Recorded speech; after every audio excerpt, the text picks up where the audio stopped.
So here with Eowave and Stu, we've got a new desktop unit to demo at Superbooth. What's the idea of the product, general concepts? So the idea of the product is really to find new ways to explore music. It's aimed at sound designers or musicians who want to find new approaches in creating sound out of quite a simple, small unit, but with a lot of flexibility. So is it pulling on some of the other designs you've seen in modular and desktop before from Eowave, or? Yeah, it really kind of pulls together a lot of our research and development into using touch keys and the analog filters. We've also added a spring reverb in there to kind of build onto the character a little bit. Yeah, great. Well, let's get in and check out the project, just play around. Great, so at the moment we're just using it as a simple kind of step sequencer, and you can hear the voice there, and you can hear a little bit of the spring reverb. Turn the steps on and off like this. You can change the frequency of your steps.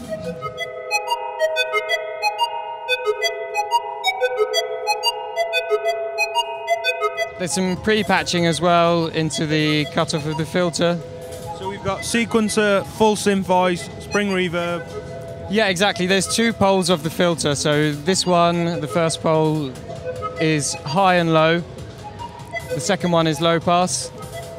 And so just to help kind of shape the sound of the oscillator, and then up in the top right there is an LFO with 8 selectable waveforms, which you can patch anywhere into the system. It's pre-patched into the second filter pole there.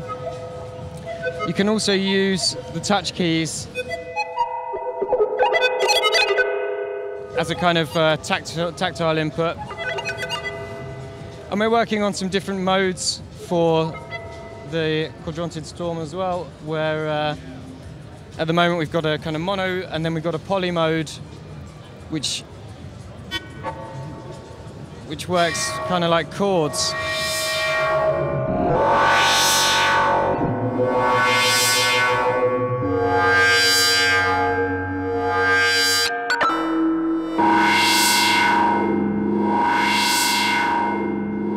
So you can start to hear it also has a very kind of drone style texture, and if I take out the envelope there and open up the filter,